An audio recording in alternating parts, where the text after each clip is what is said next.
Right, good evening again, and so here we go. This is the 24th Sunday in Ordinary Time. It's also the feast of Peter Claver. I don't know how many of you guys are familiar with him, but he was the slave that ended up becoming a minister to the slaves in Central America and the Caribbean and all that, and he obviously ended up becoming a saint.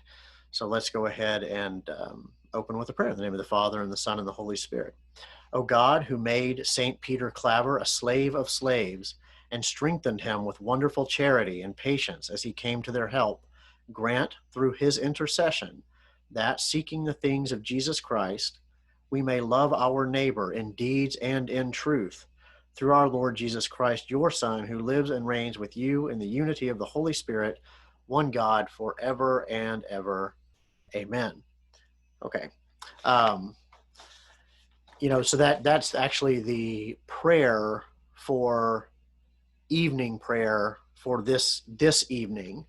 I think it's kind of interesting, and I just noticed it while I was reading it, that actually what this prayer talks about, this idea of strengthening him and having the patience and coming to people's help, and being a love of neighbor in deeds and in truth, is about what the readings are about for this Sunday. So maybe you can kind of remember that. Maybe this Sunday when you go to Mass, think about Peter Claver. Maybe take some time between now and Sunday to read a little bit about who he was and what he did. So, okay. So here we go. So the first reading is from Sirach. Just a little bit of a background for you. So Sirach, at least what most modern scholars believe, that Sirach was most likely a Greek-educated Jewish philosopher. So I'll say that again because it's a mouthful. He is a Greek-educated Jewish philosopher. So he would be someone who definitely held to the Jewish faith. He had definitely held to the law. He had a good understanding of Jewish theology, but then he was also educated in Greek rhetoric and Greek philosophy, and so he approaches a lot of his writings from that perspective. So a Greek philosophically educated Jewish theologian. There you go. And he's living during the time between the death of Alexander the Great. So Alexander the Great dies, if you remember, very young, and he divides his empire up among his generals. And the Ptolemies get Egypt, and the Seleucids get like what would be like Lebanon, Jordan, those areas there.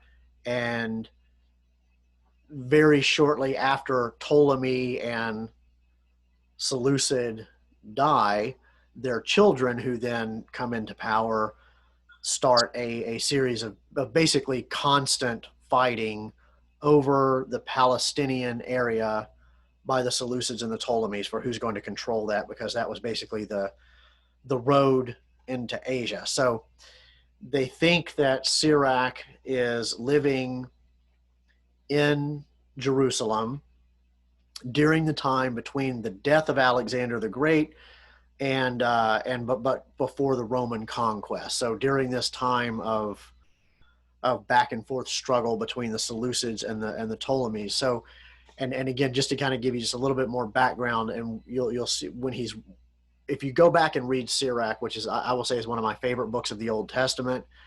Interestingly enough, it is also one of the 7 books that are not contained in the Protestant canon.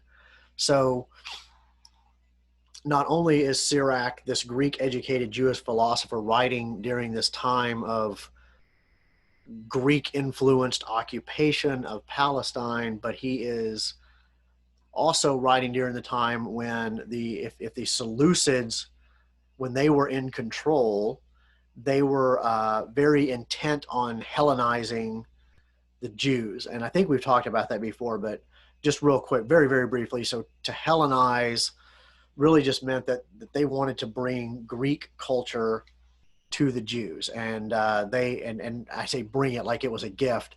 Um, it was very much a, we are Greek and therefore we are better than you, and so we want you to adopt Greek culture. And part of that meant adopting Greek morality and Greek religion. And so Sirach was obviously, as a good Jew, was against that. So let's get into Sirach. Unless anybody has any questions real quick about anything that I just said, or if anything needs clarification to kind of set the stage for what he's about to say. And remember, I can't see you, so make sure you say it loud so Matthew can hear it if you have a question or a comment. Okay, so here we go with Sirach. So what does he say? Wrath and anger are hateful things. It says, yet the sinner hugs them tight. So let's stop right there. So wrath and anger are hateful things, yet the sinner hugs them tight. And I think this is an interesting statement because it is, whether you're speaking to a Jewish audience or a Greek audience, both of them would have understood this. The Greeks may not have really had the concept of sin, but they definitely had the concept of a life that was lacking in virtue. And they definitely had a concept of evil. So what Sirach here is saying is that wrath and anger being hateful things, yet the sinner hugs them tight, is that when we are in sin, we tend to want to hold on to our wrath, and we tend to want to hold on to our anger. And it kind of made me think about a lot today. And I'm not saying anything political, but I am saying like a lot of what's going on in the country. And when you see the news, and it's not just what's going on, but then when you see the way people tend to take commentary on it, and it made me, and when I read this, I thought, wow, that I wonder what's really going on there. They want to act like they're being objective or they're just reporting, but in reality, there's some kind of almost like a glee in this where they're holding on to that wrath and anger. It's almost like they want it, and they want you to be wrathful and angry too.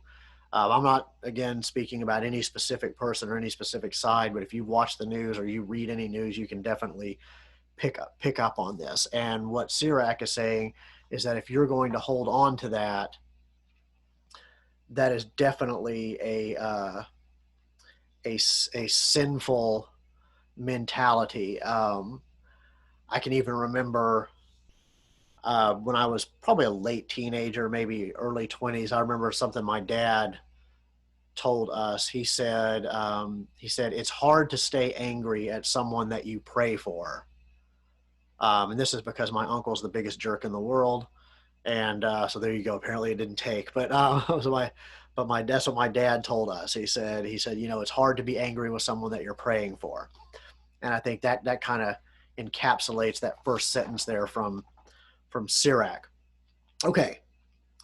But why does he say it's the sinner that hugs them tight? Because he says the vengeful will suffer the Lord's vengeance, for he remembers their sins in detail. So again, it's kind of a different stating of, if you remember the statement of he who lives by the sword dies by the sword. If you're going to live a life of vengeance, if you are going to enact vengeance on other people, then you have to be prepared for God to enact vengeance on you.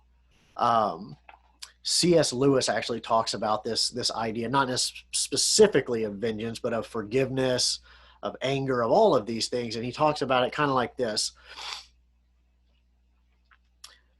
Jesus tells us, not in the gospel today, unfortunately, but Jesus tells us in the gospels that we will be judged by the measure that we judge, and that we will be forgiven to the extent that we forgive. That is a hard thing. So I'll say it again real quick. We will be judged by the measure that we judge, and we will be forgiven to the extent that we forgive. So what's going on here, and this is what Sirach is saying, the vengeful will suffer the Lord's vengeance, meaning that in some ways, and I want to be very careful about it, there's a big asterisk by this. So with what I'm about to say. Big asterisk there. But in some ways, what they are saying is that we supply the measure that God is going to use to determine what we've done, not done, etc. Again, so if we judge people harshly for minor offenses, then Jesus is saying, then so will we be judged harshly for minor offenses. If we live a life full of vengeance, where we are constantly looking for those who have wronged us and then seeking to take revenge on them or being wrathful towards them, then God will be vengeful in his dealing with us. If we refuse to forgive, then it's going to be more difficult for God to forgive us. However, the opposite is also true. If we, like Jesus says, if we do not judge others, and that's again big asterisk by that, but if we in our judgment are compassionate and lenient, etc., willing to forgive, then God will also be compassionate, lenient, and willing to forgive to us. One of the things that I will always remember that Pope Benedict said, and I should have this written in my office on a plaque, but it's too long. But he said, if you are going to be in error, err on the side of mercy. And I think that's something to remember, that I would rather have to stand before Jesus and Jesus tell me that I was too merciful when I should have been more on the side of justice than to have Jesus tell me that I was unkind and unmerciful and I was too focused on just justice, justice, justice. Because very often that isn't justice, it turns into vengeance. Okay. That was a lot for that first sentence and a half. So, anybody have anything real quick before we move on? Okay. So then he says, forgive your neighbor's injustice. Then when you pray, your own sins will be forgiven. So there's that idea of, again, could anyone nourish anger against one another and expect healing from the Lord? Could anyone refuse mercy to another like himself? Can he seek pardon for his own sins?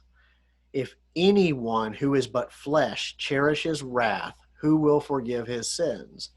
Remember your last days, set enmity aside. Remember death and decay, and cease from sin. Think of the commandments, hate not your neighbor, remember the Most High's covenant, and overlook faults. I guess in a lot of ways you could say this is a very lengthy way of saying life is too short, right? Life is too short to live constantly being filled with anger and hatred and worrying that someone's going to get you and you're trying to get them first and all of these other things. And that what right do you have to expect forgiveness if you will not forgive? What right do you have to expect mercy if you will not extend mercy? All right, so now I want to get into some of the theology of this. So I want you to keep in mind here, remember the audience that Sirach is writing to. He is writing to a Jewish audience that is under Greek occupation, and the Greek occupation is attempting to draw the draw the Jews away from their faith and get them to adopt Greek sensibilities. All right. So keep in mind that in Jewish theology, there is no separation between morality and ethics and religion. It's not even so much that they're intertwined as much as it is that morality is completely inferred by religion in the Jewish sense. We don't murder because that's the law. We don't steal because that's the law. We don't commit adultery because I'm not saying they always lived up to that, but that was the ideal. Okay. And this is in a stark difference to paganism, particularly Greek paganism. For example, the Greek philosophical concept of vice and virtue that you see like in Plato and Aristotle and Socrates had nothing to do with the Greek pantheon. In fact, you will rarely. In fact, I'm gonna.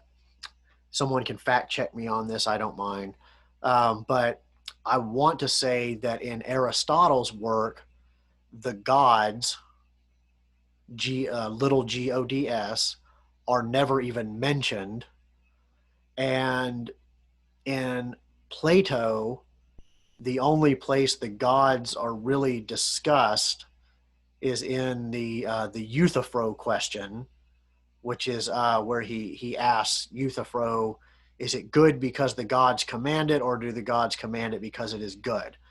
Other than that, and you can go read it on your own. I'm not going to spoil the question for you in the dialogue, but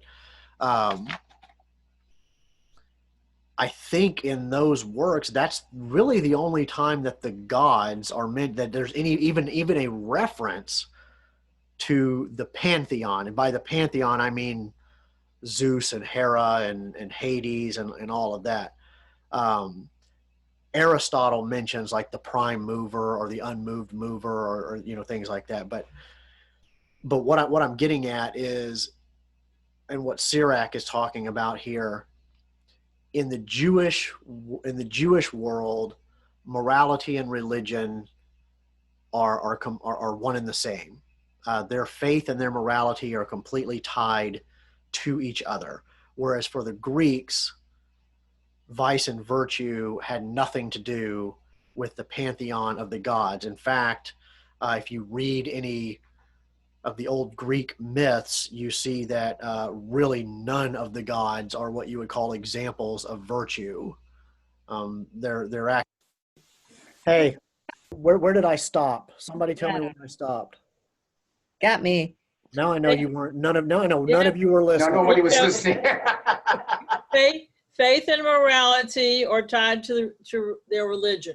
Okay, did I talk about the Greeks, virtue and vice? Yeah. I did. You were talking about, that's what you were talking about, how for the Greeks it's completely different. Okay. And so just kind of wrap that up then. So for the Greeks, and remember, Sirach is talking to an audience that is being influenced by the Greeks. There is there's no relationship between the pantheon, that's the gods and the goddess. So their religion is not the source of their morality. Their morality comes from philosophy, not from theology. Whereas for the Jews, their morality and their theology are one in the same. There is no morality for the Jews without theology. This is I'm also trying to kind of watch the clock. This is a kind of an interesting thing because you see this going on a lot today. Actually, I've seen some pretty good debates about it. And the idea is, can you have an objective morality without God? So, because basically the idea is, if God is goodness itself, and if our morality comes from God, then that's the only way that we know that something is good or evil, because it comes from God.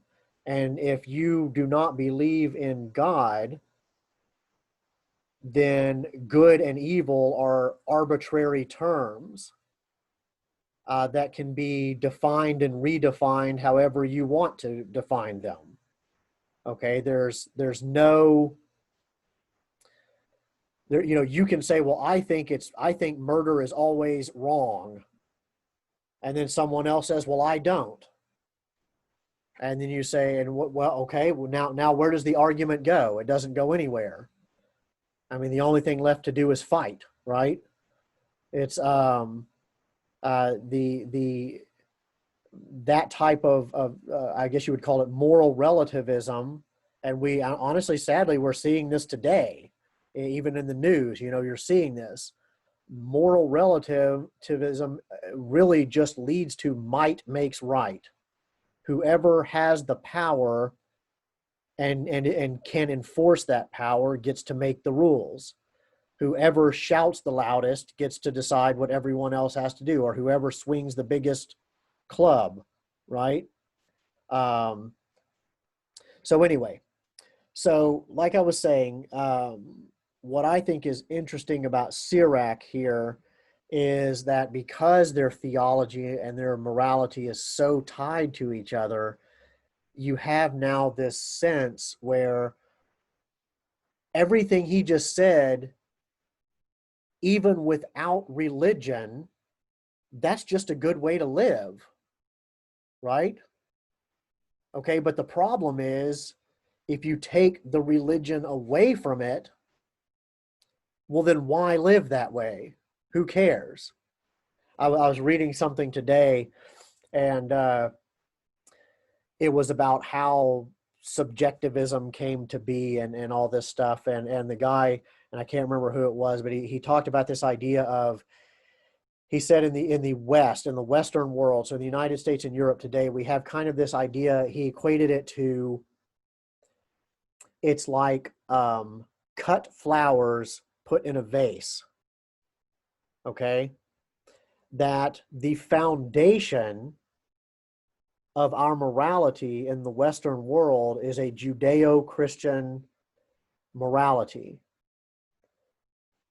And that morality has sustained us, but now we have decided that we still want the morality. We still want things like human dignity. We still want things like equality and all of these things. And these are very Christian ideas. We still want to help the poor, and we still think everyone is entitled to an education. And these are all Christian ideas. And he says, so basically what we've done is we want to keep the morality, but we don't want the religion. So he said it's like a cut flower put in a vase. And that cut flower put in a vase for a couple of days, it will be pretty. But then very quickly it will start to wilt. Because it does not have that, its roots are gone. And he says that's more, and we're starting to see that in the Western world now, where we are finally in what they're calling like a post-Christian world, where Christianity is not the default position of the Western world anymore. And so now you actually have, now we're into the second and third generation of people that have grown up with no faith. And so now they're starting to question, well, all these things that you've told me that I should hold as morally true, well, why? They don't even know why anymore. And so this is kind of what Sirach is getting at. Okay, that was a lot on Sirach there. That is my favorite book. I'll say that again. That is my favorite book, and I would definitely encourage you guys to, of the Old Testament, go and read Sirach. All right, any questions about that? Any comments about that? No? You can kind of see, though, how what he lays down, and this, again, this is why I like Sirach so much. If you just said, if we could just live like this, you would have a pretty happy life. Regardless of all the theological implications, if you just lived like this, you'd be a pretty happy person. So, okay. All right. Then moving on to Matthew. So Matthew, it's chapter 18, 21 to 35. And this is the very famous passage where Peter, and whether or not this is true or not, this is how a lot of scholars like to portray the incident, is that Peter is going up to Jesus thinking he's going to wow him, right? And he says, how many times should I forgive my brother if he sins against me? And he says 7 times, and he expects Jesus to say, whoa, Peter, 3's fine, right? That's what he's expecting. Or, you're really, you're A+, Peter. but that's not what Jesus says, right? Jesus says, I say to you, not 7 times, but 70 times 7, which essentially means, okay, just very brief. 7 in Hebrew means completion. In the Hebrew, numerology, the number 7 represents completion. And so this is, so interestingly enough, Jesus institutes 7 sacraments, right? The completion of the Christian life. Okay. So 7 means completion. So Jesus says not just 7, but 70 times 7, which basically means you have to forgive him as many times as he needs forgiving.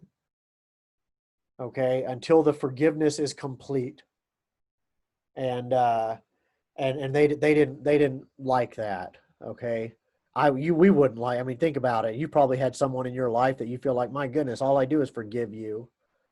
So I'm joking. You hopefully not. So,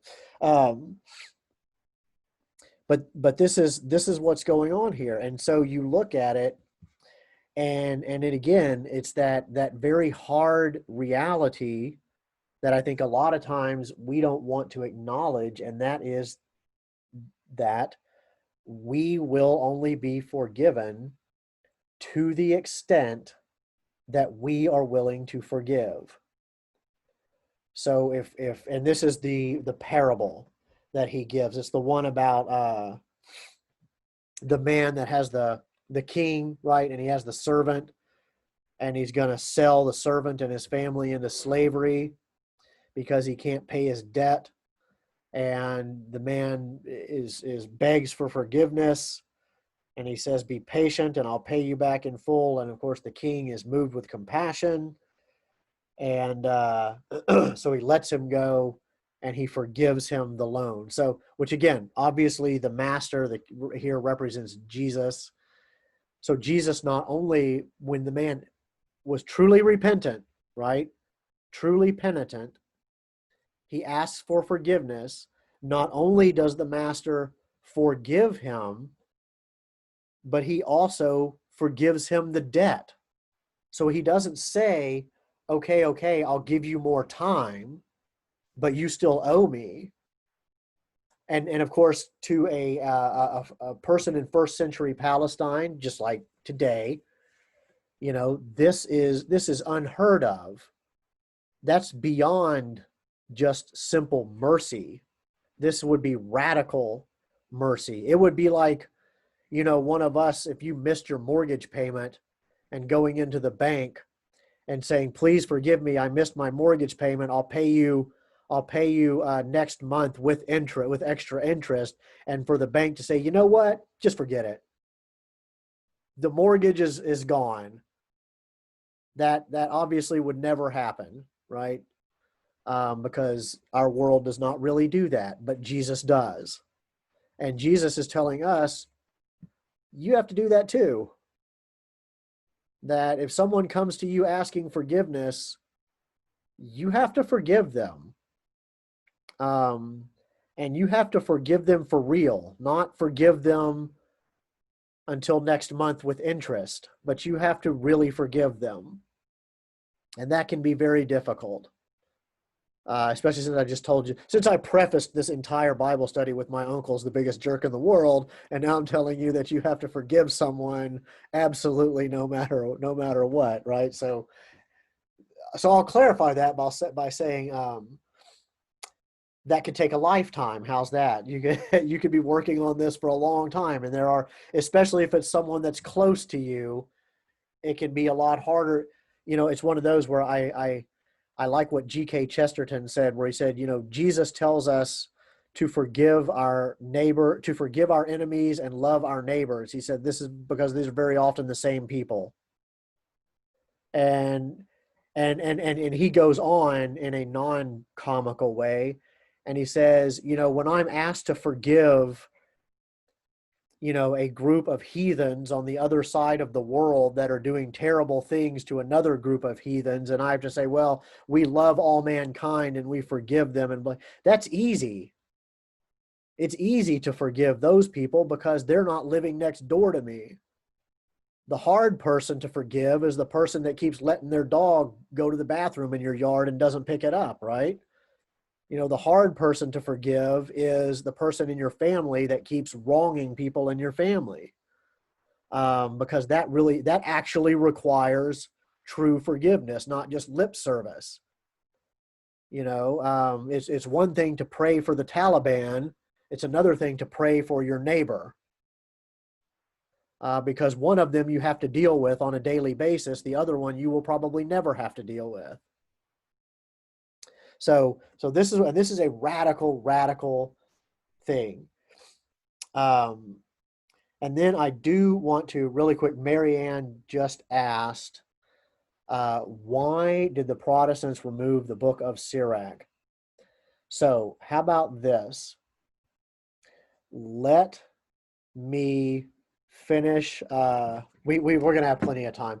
I'm just about done with the gospel. So let me finish that and then touch on Romans, because that could be a long discussion. And Vance said, last week we discussed holding our brothers accountable. How can we judge and be forgiving at the same time? And now we are saying be merciful. How do I do both? I think that's the great question, is that because you see, look at the gospel from this week.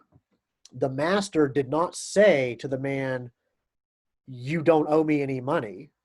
He didn't say to the man, you didn't do anything wrong. He rightfully could have sold this man and his family into slavery, and it would have been well within his rights to do it. But he chose to act with mercy.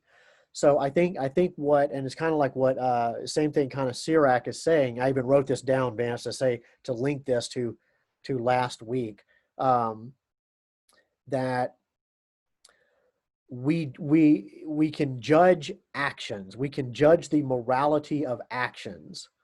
What we cannot judge is the state of a person's soul. Okay. In fact, if anything, you could even argue that if someone is living an incredibly sinful life, the merciful thing to do from a spiritual perspective, the merciful thing is to hold them accountable, because they are putting their souls in jeopardy. And for you to ignore that, that would be actually a lack of mercy, because you're basically, what is it? Some of you guys remember, I don't know if any of you have read Dwight Longnecker. So he was an Anglican priest who became Catholic, and now he's one of the growing number of married priests in the Catholic Church. Another topic for another time. But he's in South Carolina, I think. Imagine that, if you were a priest in England and you converted to Catholicism and they reassigned you to South Carolina. So there you go. So, but he talks about this idea. He said, there is no mercy in waving to my neighbor every morning as he goes jumping and skipping happily on his merry way to hell. Right? That's not mercy. That's not even hatred. That's worse. That's indifference. That means that your neighbor is doing things that are completely detrimental to his eternal life, and rather than risk an awkward moment, you're just going to let him do it. And again, I'm not in any way saying that the proper way to approach that situation would be when you're out mowing your grass and your neighbor's out mowing his grass, and say, hey, by the way, just want to let you know you're probably going to hell. That is really not going to accomplish anything. So I would not, and of course, Father Longnecker was not advising you to approach it like that either. But I think it is more, in fact, that's a good segue into Romans. If you look at what Paul says, that none of us lives for oneself, and no one dies for oneself. If we live for the Lord. If we die for the Lord. And so I think that's a good segue into that in reality, the best and by far the most effective means of, I guess for lack of a better term, would be like evangelization, is your witness. And I know people don't want to hear that, because it means I can't just learn some clever arguments or, but it's your life. Your life is a witness that can change people's hearts, and it can take a long time. And I think that's another thing, especially as Americans, we want it now, right? We don't want to wait 10 years. We don't want to. We want it right now, and that can be a hard part of it. And did that answer your question, Vance? So going back into Romans, well, I'm going to wait for Vance to tell me if I answered his question, and then if I have to, I'll go back to it. But going back into Romans, what he's also talking about, this again goes into that whole idea of judging, being forgiving, holding people accountable, being merciful. That our autonomy is a myth. Okay, Paul is reminding the Romans that we are contingent beings.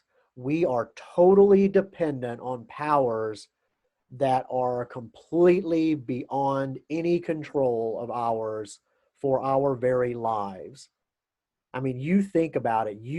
As much as we like to talk about our freedom and pulling ourselves up by our own bootstraps and all that stuff, we are completely contingent, primarily on God. I mean, we are literally dependent on God for the next breath that comes into our lungs. We are dependent on other people. We are dependent on God. Even when we try not to be dependent on other people, we still are. And one of the things Paul is saying is that's not a bad thing. We are meant for community. And I think that's probably why this whole COVID thing is such a struggle, right? We are meant for community. We miss community if we are healthy, right? We miss that. We want to be around other people. We want a group that we can live for and know that they live for us. And I think again that's not a hard thing. I think it should be a good thing and a comforting thing to know that there's a whole community of people out there who would drop everything to come help you if you needed it. And it's good for them to know that you're out there and you would drop everything and come help them if they needed it, right? To know that you're praying for them and they're praying for you, and that we're all in this together. And I think that's an incredibly powerful, that in itself is a witness, right? So I think that's where I would leave Paul. Okay. Any questions or comments about any of that? And I'll get into Sirach. Okay. All right. So Mary Ann asked, why did the Protestants remove Sirach?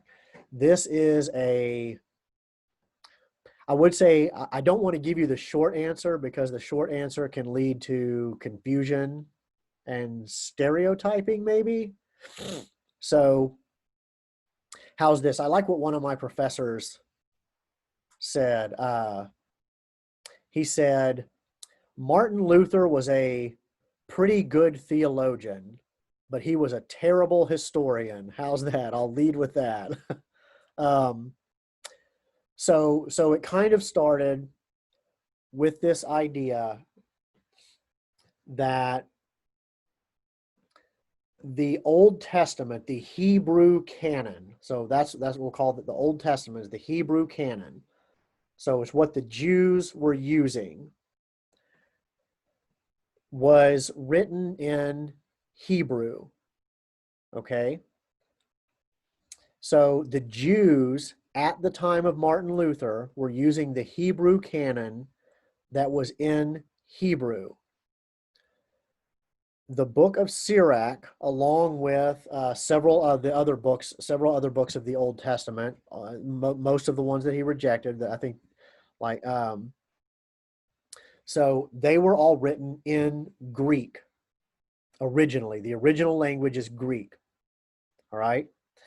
And the reason that they were written in Greek is because by the time these writers came around, Greek was the primary written language in the Mediterranean area. In fact, the Old Testament was translated into Greek about 400 years. Maybe Matthew can look. Well, actually, he can't. 'Cause I never mind. I took his computer. He can't. Somebody else can look it up and post it on there. But you've heard of the Septuagint. The Septuagint is the Greek Old Testament. It was written or translated, I think, about 400 years before Jesus. Okay, so Hebrew, by the time Jesus comes around, Hebrew had become for the Jews what Latin is to Catholics. Does that analogy help? Okay.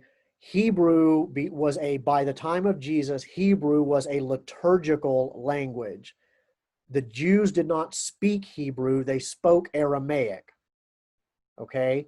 And a lot of the stuff that they read and wrote was in Greek. So Hebrew was only used for liturgical purposes. Again, kind of like today with or the church with Latin, right? Where, no one speaks, again, why did St. Jerome translate the Greek Bible into Latin? Because nobody spoke ecclesial Greek anymore. Most people in the European and Mediterranean world, Latin had become the primary spoken and written language. It was the official language of the Roman Empire. So when the Bible was translated into Latin, it was translated into Latin because it was the common language. That's what sometimes if you have a Latin Bible, you'll see it's called the Vulgata, right? And that literally means vulgar, right? The vulgar tongue, which means the language of the common people. So again, it wasn't to give the church a language that no one could understand. It was no one understood Greek anymore. Yes, Marianne just wrote, that's the same reason the Mass is said in the vernacular now. Exactly. Because, well, I would say a long time, it took a while, but yes, for many, many, many, many, many years, very, very few people in the average Catholic pew spoke and read Latin unless they went to Catholic school and could probably maybe pick their way through some of it. But for the most part, they didn't. So that's why Mass is said in the vernacular now. So that said, okay, so here we are. The Old Testament is translated into Greek somewhere around 400 or 500 years before Jesus. It's called the Septuagint. Biblical scholars have even noted, because they can look at the language and tell these things. Obviously, I can't get into it because I'm not a linguist, but they can tell that even when Jesus quotes the Old Testament, he is not quoting the Hebrew, he is quoting the Greek. Okay? All right. So now fast forward to Martin Luther. I'm backing up again. Okay, so back up to the Council of Constantinople and all that, when the councils of Nicaea, Constantinople, Chalcedon, all of that, when the Catholic canon is closed. So when the church says this is the Bible, nothing's going to be put, nothing else is going in it, nothing's coming out of it. This is it, okay? And keep in mind, there was argument about this, so I don't want to pretend that there wasn't. St. Jerome himself he took issue with some of the books that were in the Bible, and even questioned whether or not they were authentically revealed. Okay, and that's another story for another time. But so about 100 years after the Catholic canon is closed, the rabbis get together and they close the Jewish canon. And when they closed the Jewish canon, they decided that only the books that were originally written in Hebrew would be part of the Jewish canon. Okay, now fast forward to Martin Luther. So now we're about 1,000 years in the future. Martin Luther sees that the Jews only recognize the Hebrew books.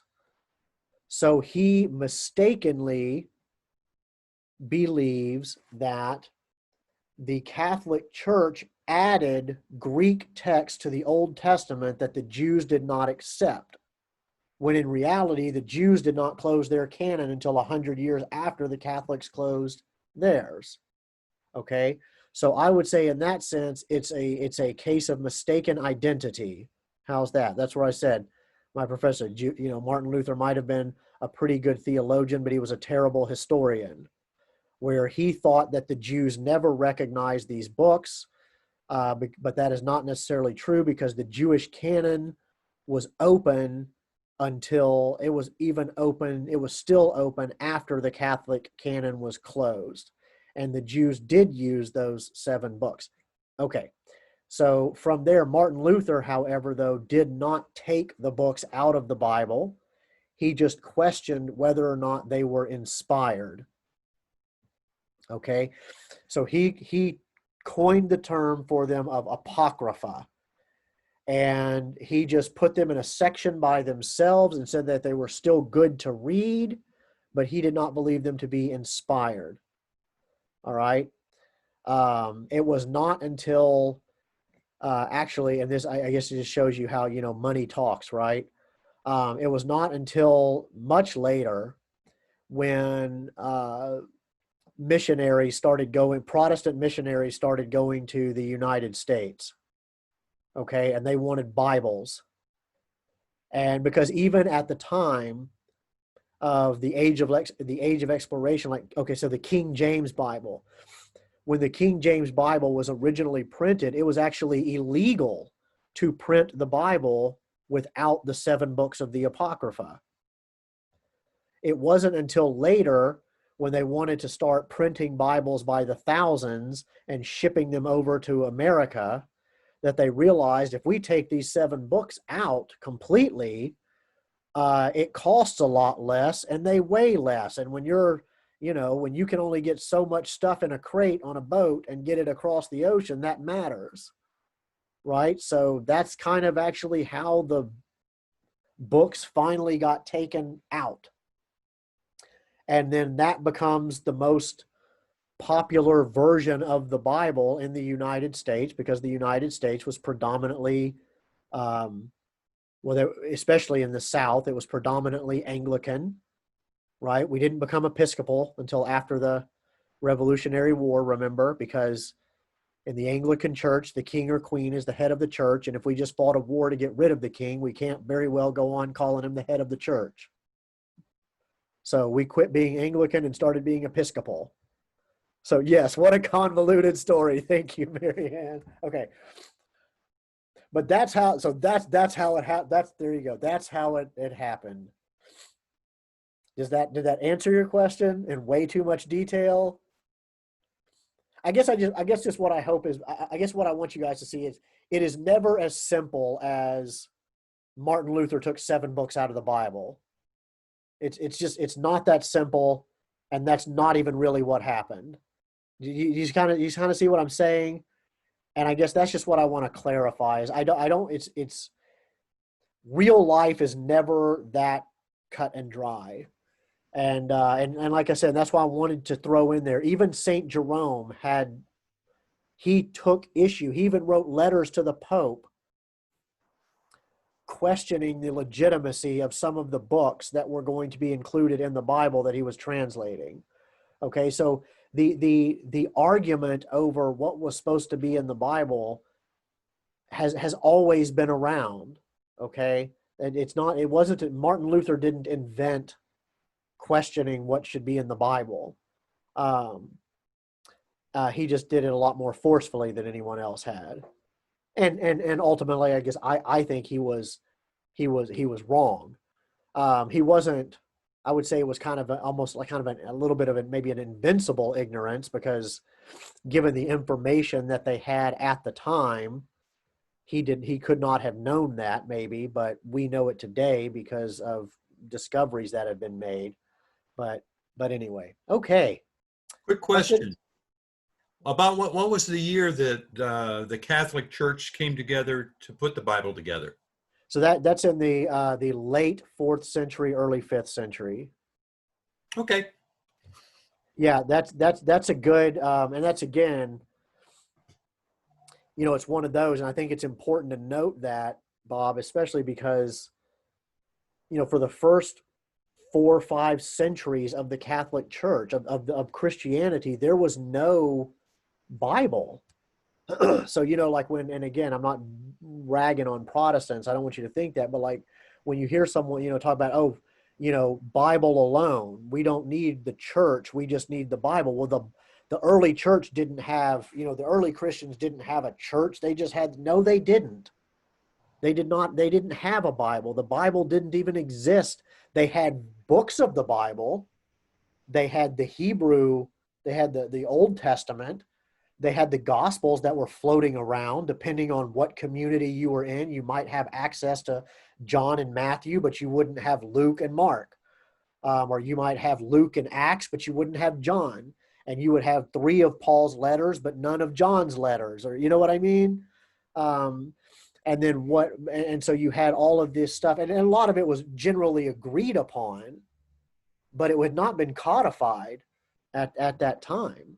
And it was only as the faith began to spread, and then you started having groups like the Gnostics that were writing books of the Bible and falsely attributing them to apostles, like the Gospel of Thomas that was written in the late 3rd century, but is by the Gnostics, and it was attributed to the Apostle Thomas.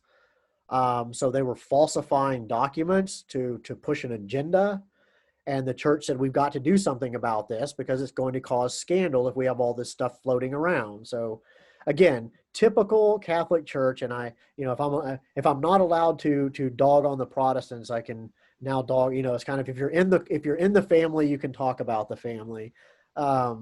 Typical Catholic Church waits 100 years after something becomes a problem to decide they maybe should do something about it. And then it takes them 100 years to do something about it. Right. Yeah. So there you go. Anything else? Okay. Well, Mary Ann, I'm actually glad you asked that because I like to talk about that stuff. I hope everybody else found it at least entertaining, if not illuminating. So, okay. All right. Well, if nobody else has any questions, we'll go ahead and close. Okay. All right. In the name of the Father, and the Son, and the Holy Spirit. Glory be to the Father, and to the Son, and to the Holy Spirit, as it was in the beginning, is now, and ever shall be, world without end. Amen. And I hope you guys all have a wonderful rest of the week, minus a cold front.